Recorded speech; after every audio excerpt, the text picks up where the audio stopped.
पंढरपूरसोबत राज्यभरामध्ये आषाढी वारीचा उत्साह पाहायला मिळतोय। पाहूयात त्या संदर्भातल्या टॉप 9 बातम्या। साईबाबांच्या शिर्डीत देखील आषाढीचा उत्साह। दर्शनासाठी शिर्डीमध्ये भाविकांची मोठी गर्दी। आषाढी निमित्त साईबाबांचं मंदिर आकर्षक फुलांनी सजवण्यात आलं। आषाढी एकादशी निमित्त शेगावमधील गजानन मंदिरामध्ये देखील भाविकांची गर्दी। प्रतिपंढरपूर अशी शेगावची ओळख। अकोल्यातील प्राचीन 321 वर्ष पुरातन विठ्ठल रुक्मिणी मंदिरामध्ये आषाढी निमित्त पूजा। दर्शनासाठी भाविकांची मोठी गर्दी। येवल्यातील राजापूर इथल्या गणाधीश इंटरनॅशनल स्कूलमध्ये रिंगण सोहळा संपन्न।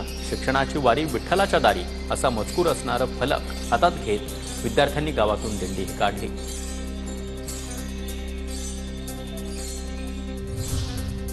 बीड जिल्ह्यातील अनेक शाळांमध्ये आषाढी एकादशी निमित्त रिंगण सोहळा साजरा। अनेक शाळांमध्ये पालखी आणि दिंडीचं नियोजन।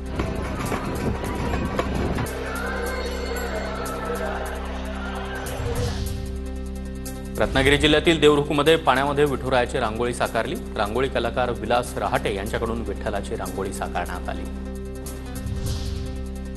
कोल्हापुरातील गजबा बावडा इथं चक्क तांदळावर विठू माऊलींचं पेंटिंग साकारलं।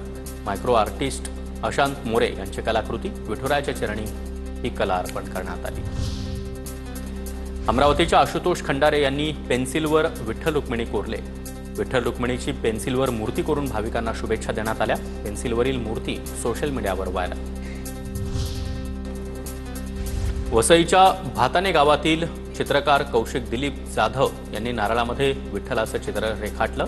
वॉटर कलरचा वापर करत 30 मिनिटांमध्ये बारकाईनं हे चित्र रेखाटण्यात आलं।